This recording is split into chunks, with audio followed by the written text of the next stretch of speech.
Good afternoon, Packers fans. Aaron Negler here with your Packers Daily Chat, coming to you live on Thursday afternoon. The Packers back on the practice field yet again with a few more guys participating today than there were yesterday. Both David Bakhtiari and Elton Jenkins were limited participants. A whole lot of other dudes stepping back onto the football field, including Shamar Jean Charles. Good to see he's back and participating in practice. Uh, Big Dog got his vet rest day, and there's a whole smorgasbord of others on that injury report. Rashawn Gary officially put on IR. Interesting, Romeo Dobbs has not yet been moved to IR yet, so we'll see how that transpires. They may be waiting for test results or something along those lines yet, but walking wounded, getting a bit healthier. A few more participants, including Aaron Rodgers, as the Packers prepare to take on Mike McCarthy's Dallas Cowboys on Sunday. And speaking of Sunday, if you're going to the game, going to be in town Sunday afternoon, 3 hours prior to kickoff, make sure you stop by the Plaza Pit Stop at the Rest Center, right across the street from Lambeau Field. Corey will be there. Carry the G beer will be available. Toast the return of Mike McCarthy with Corey Banke, the Cheesehead TV Plaza Pit Stop. It's going to be a lot of fun. Be there 3 hours before kick. Corey will be there. If you're a Carry the G member or a Patreon member, just show that to Corey on your phone, and he'll buy you a can of Carry the G. It's going to be a lot of fun. Wish I could be there, but I'll be here in New York watching watch party from the studio as per usual. Hello to everybody in the comments. So good to see everybody. TKM, so good to see you at your post. How you doing, buddy? Vex starts us off with a super chat. Is this the last year for Showtime as a Packer? Why do people got to keep talking about this, man? I mean, there's a chance, yeah, no doubt. There's no doubt about it. Aaron Jones' cap hit next year is pretty untenable as it sits right now. So yes, there's a chance. But I just want to think about beating the Cowboys, guys. Come on now. Come on now.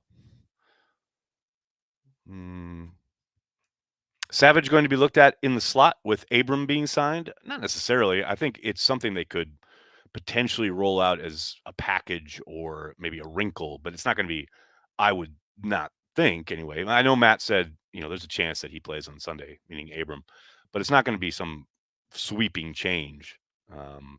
Maybe Savage gets a look or two in certain situations and or packages, but I don't think it's going to be a very pronounced difference. I think they'll probably run with Nixon in the slot for most of their packages, and maybe they mix in Abram and allow Savage to drop down a little bit at times, but I don't think it's going to be a monster shift.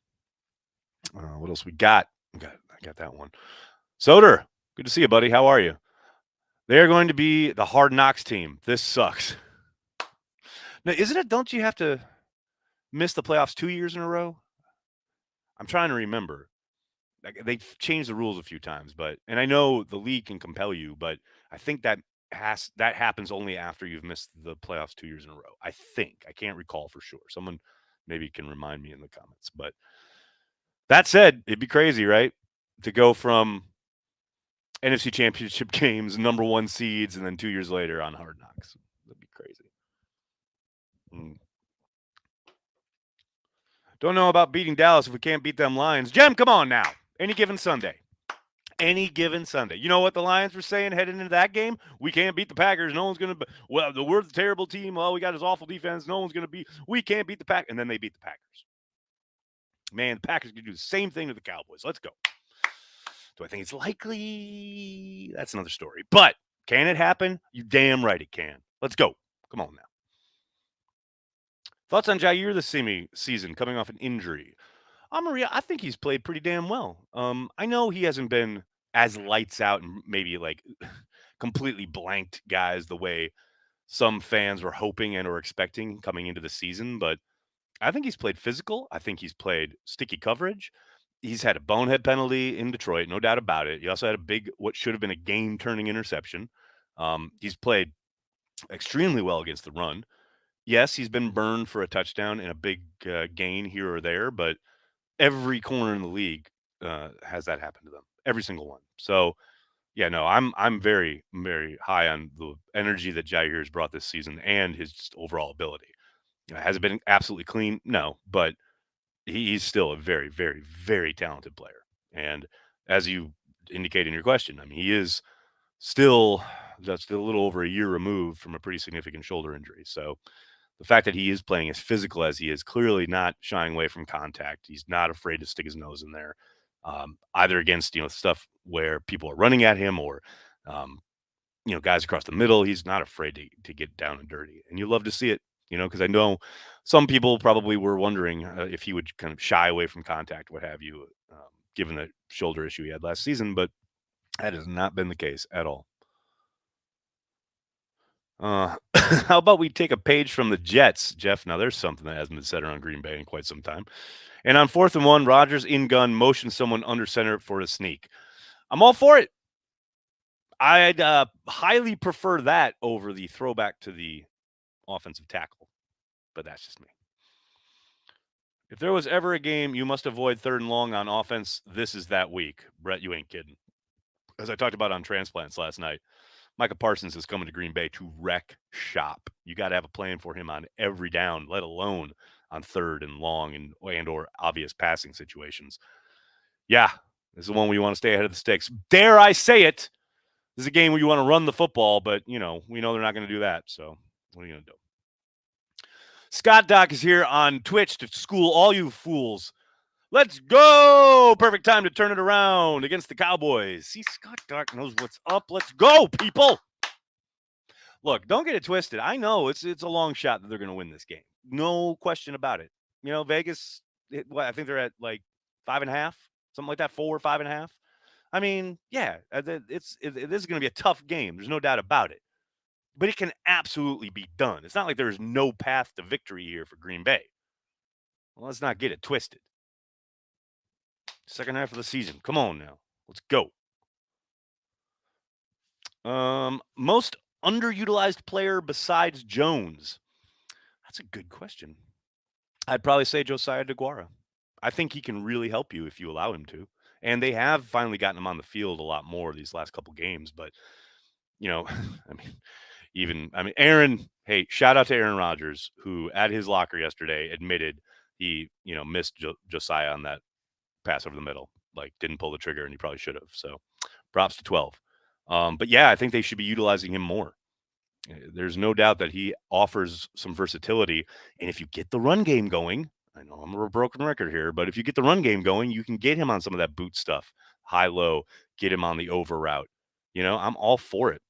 But I think he can help you because that way, when he's out there and you have been running the ball, teams are going to play you a little differently. They'll start going a little heavier, and then you can use his athleticism against some bigger backers and get him out in space. Take advantage of his athleticism. I'm all for it, baby. Let's go. Kevin. Nah, Aaron Jones is Nags. Kevin. I need you to pay attention to the question. The question was, other than Aaron Jones. Thank you for joining us here in the year 2022. Thank you. Give help against Parsons with an extra lineman or put the big dog tight end over there too. Well, Chip, that's easily said. Well, say you line up with big dog tight to the formation, right? And then they just flip him. Now what do you do? Got to have a plan at all times, man, for all contingencies, each and every down. The obvious thing here is, as whoever it was that posited it first, is staying out of obvious passing situations. Stay ahead of the sticks. Run at him. Run at the pass rusher. That's what you want to do. Casey, what's up? Thanks for the super chat. Do you think the Cowboys will focus more on our run game or our pass game on defense? It's not like they need to focus on either. They won't commit to the run game, and they stink at passing the ball. So it's not like you need to set a focus as a defensive coordinator. You're going to play your stuff. You're going to play into their tendencies, but I don't think they're going to come out wanting to take away one or the other. I think situationally they may do some things. Matt mentioned how Detroit was daring them to throw in the red zone. They might follow that blueprint, but between the 20s overall, I don't think there's anything that scares you that you think as a defensive coordinator, I have to take this away, because the Packers don't have anything to lean on. They haven't all year. As far as a general philosophy, what do I think they'll do? I think they'll probably play coverage. I think they'll play too high. And they'll be content with the Packers trying to run the football if they ever try, and then getting after them on third down. That would be my guess. But we'll see how Dan Quinn plays it. Pete Arb, what's up, man? Thanks for the super chat. It was great to meet you in London, but I wonder if the stars would have aligned better for the Packers had we never met. I guess we'll never know. Don't ever get it twisted, man. It wasn't that you and I met.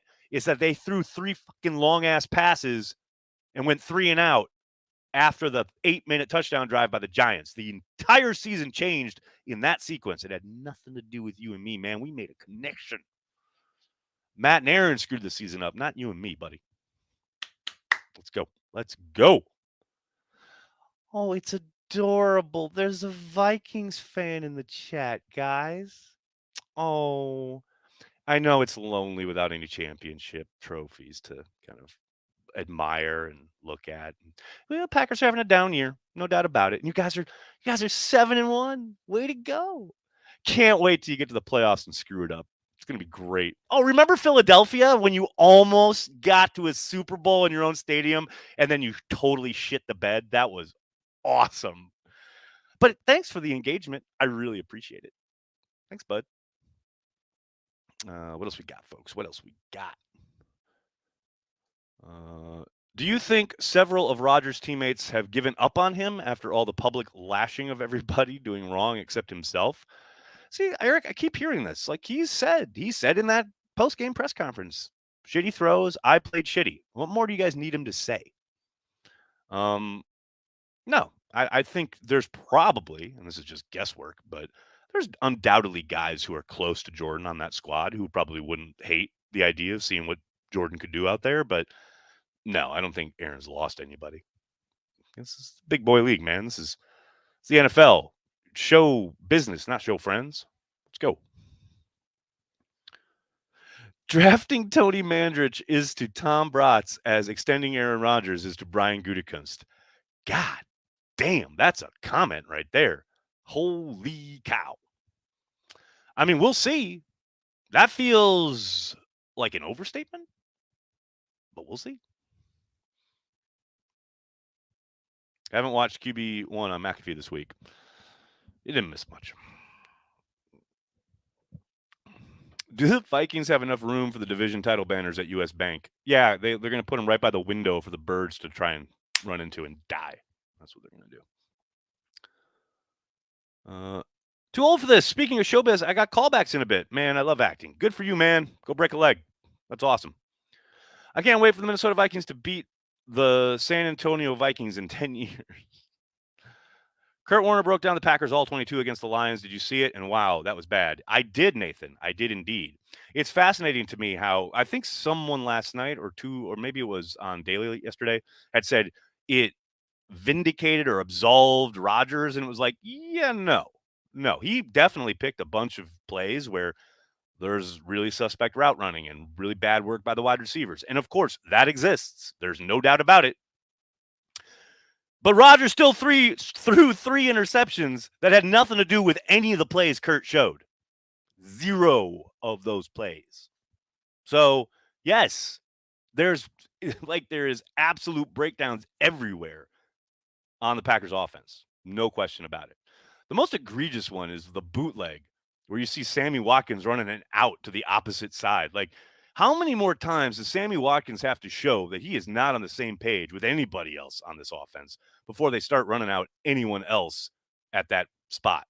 You know, it's like, my God, every time Rodgers goes to him or tries to look for him, or even when he's not, in that case, he's just running the complete wrong route.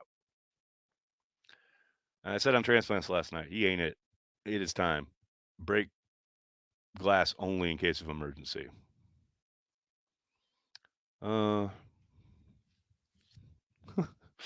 What is Pete gonna write about when Aaron Rodgers is gone? I don't know. Does he write? I thought he just podcasted. I don't read.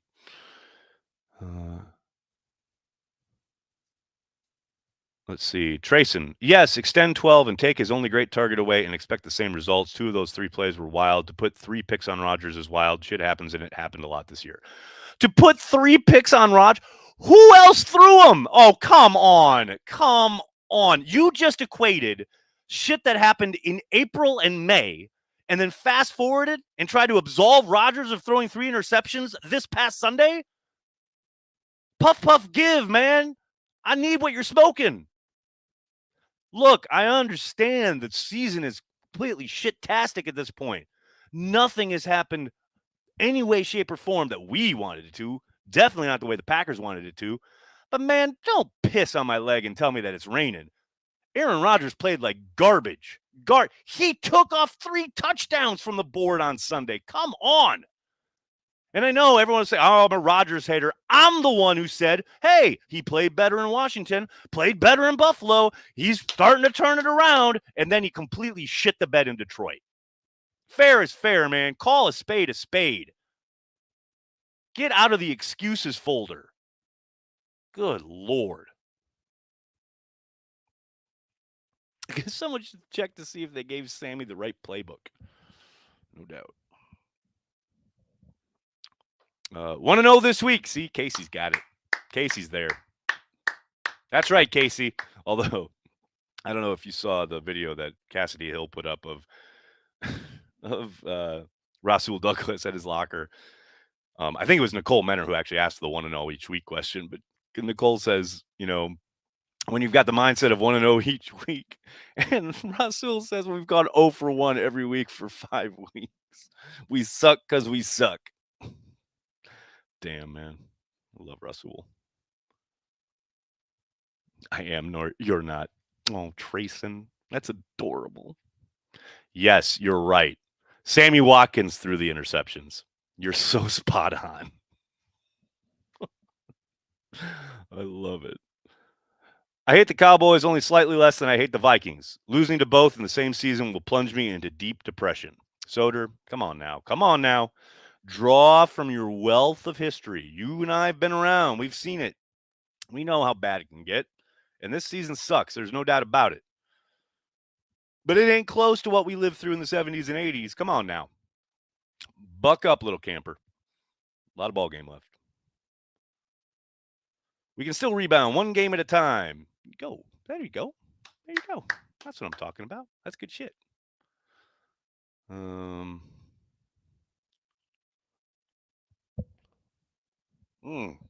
My cousin is here. Brian Nagler. What's up, buddy? A lot of ball game left. You tell him, bud. You tell him. You remember your uncle, my father. A lot of ball game left. The dad's mantra. Now it's my catchphrase. I love it. What else we got? 12 apologists have no leg to stand on. Look, it's never one thing, right? It's always a mix. It's a ton of stuff. There is no doubt, to Trayson's point, there is no doubt that there is a monster disconnect between what the personnel group thought they were giving the coaching staff and the way the coaching staff and the quarterback utilized what they were given. That is very abundantly clear because all summer long, it was really apparent to anyone watching from the outside that, there's a pretty big, significant shift in offensive personnel.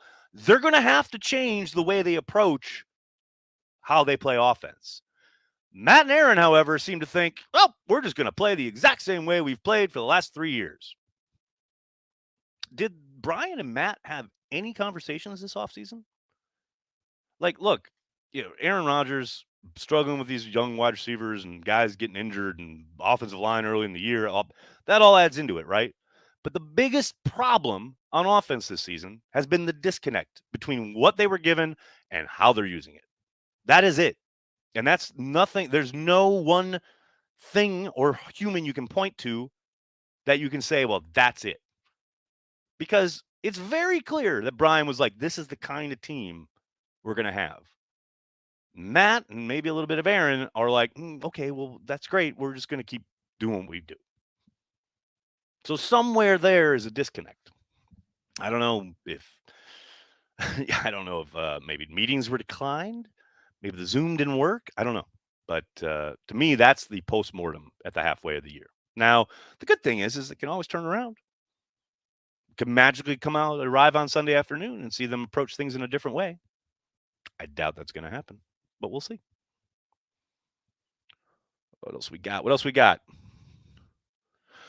Please, 12, no more sidearm throws on the goal line through traffic. Yeah, that's frustrating. The killer these last couple of weeks is, having big turnovers. Like you get the turnover in Detroit and in Buffalo. And one was a turnover on downs, I think, and the other was a turnover from Jair this past week. And then 2 plays later, or 1 play later in Buffalo, you get an interception. And the one down at the goal line, the one that you're talking about, the sidearm thing. I mean, if you just lean into your fundamentals, you probably complete the pass. It's probably a touchdown.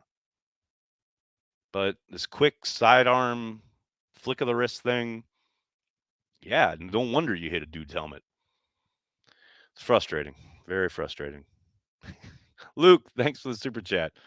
Here's for a beer. Enjoy. Thank you, buddy. Really appreciate it. Very, very much appreciated. That's a really good idea. I think I'll have one. Ooh, ooh. I thought the low point was Miles Teller trolling us Packers fans from Maui. I was incorrect. Wasn't that like 2 years ago? I mean, I've forgotten that even happened. Just imagining Jerry Jones being in Lambeau makes me want to barf and/or break things. Yeah, yeah, I hear you. Jerry Jones is the devil. He's the NFL devil. Make no mistake, if he could get revenue sharing wiped off the map, he would, and he would kill the Green Bay Packers. If he could do it tomorrow, he would. He is very much the enemy. That's why it's always so fucking good to beat his football team. A lot of back foot throws. Yeah, Lee, I think part of that is due to the protection breakdowns early in the season. I think he's got, and this I talked to John Kuhn about this on the Shameless Packers podcast earlier this week. I think, the yips are a real thing. And I do think he's dropping his eyes a little quick. He's a little gun shy, a little spooked by, all the hits he took early in the season. We've seen that before. That happened back in 2015. That happened, the first half of 2016. Usually, though, he gets out of it. He kind of gets back rooted in his fundamentals and starts, transferring his weight the way you should. And hopefully we see a return to that starting on Sunday. But yeah, there have been some noticeable signs. 2018, it's looked a lot like the end of 2018, which is not great. That's got to turn around. Ryan, thanks for the super chat. After Whitehurst, Campbell, Wright, Dilwig, Bosco, Magic gave us hope. Yeah, he did. I'll never forget. There was the season where they played the Vikings. I believe it was the Vikings last week of the season. And they won the game. And they didn't make the playoffs. But I think it gave them a winning record. And it felt like we won the Super Bowl just because we had a winning record. Like, I mean, that year I remember Magic, there was a great shot.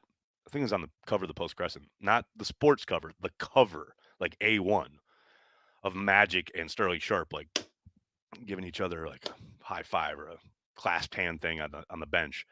And I was just like, oh my gosh, here we go. We've arrived. Like, we're going to do that. Like, we're going to turn it around. And then, Magic got hurt and then Brett comes in and that was great. But then things turned. Took a while. Took a while with a new quarterback. But yeah, man, Magic was great. I loved watching him. You talk about the litany of bad quarterback play we had to see to get to him. It was so much fun. People were saying the exact same shit during and after 2018. Washed. Well, I mean, he didn't look great in 2018. Not like he was playing well. That's part of the gig. You play like shit. People say, hey, that guy's playing like shit. I don't know. I really hope Aaron sees this, buddy. You get really defensive when people point out that he's not playing well. And he's not, by the way. It's okay. It's all right to admit it. It's great when he's playing well. We all get very excited. We all cheer him on. When he doesn't play well, we say so. That's okay. It's all right. It's going to be okay. I promise. Mm-hmm. Whatever happened to Rodgers hating Goot, saying he'd never play for him before 2021? Was all that false? Well, now remember, that was all reporting. And Rodgers has never said so publicly. Although I will say, what's fascinating to me is Rodgers talking about all the leaks being false and he didn't authorize them, blah, blah, blah. But I do know that the texts that Bob McGinn reported about are real because I've seen him where he's calling Aaron Rodgers Jerry Krause, or sorry, he's calling Brian Gutekunst Jerry Krause. That's legit. So, but all the like, I'll never play for Brian again. I want him fired and all that stuff. I've never ever seen him confirm that or heard that he's confirmed that. That's all been kind of out in the ether, so to speak. But there's never been any real confirmation of any of that. So, I do find it fascinating though that Aaron wanted to be more involved, more part of the conversation when it came to personnel, and then doesn't know that the trade deadline means that the trade deadline is over. Like, what was that on McAfee or 2 days ago? What? There's a way to trade after the trade deadline. Yeah, buddy, just stick to throwing the football. Like, what? That's hilarious. Jesse, thanks for the super chat. Will you be in Green Bay for the Vikings game? Would love to grab a beer. Jesse, I will not. I will be in town for the Rams game. December 18th. By the way, those of you who are Carry the G members or Patreon members, don't forget we have our 2022 Patreon meetup the day before. That's Sunday. They're in Titletown. So make sure you check the Patreon page for that information. But no, I will not be in town for the Vikings game, unfortunately. Are we sure Jordy Nelson doesn't want to come back and play for us again? Steven, I'd welcome it, but I think that ship has sailed a little bit. It's a fucking trade deadline, bro. I don't know, man. That was so bizarre. And the thing is I don't even know, like, is that a thing is that a Major League Baseball thing? Is that an NBA thing? I've never heard of that before. So, yeah, I don't know. And of course, no one, I watched the interview last night. I don't think anybody asked him about it at his locker yesterday. So, yeah, I have no idea. All right, buddy, I'm going to have to get going. I can't thank you enough for hanging out, talking Packers each and every day, Monday through Friday, right here on the Cheesehead TV social channels. Please do me a monster favor. Hit like on this video. Subscribe to the channel, and then tell your friends and tell your family. Cheesehead TV, we are devoted to Green Bay Packers fans worldwide. Thanks a lot, everybody. Have a great day. Go Pack Go.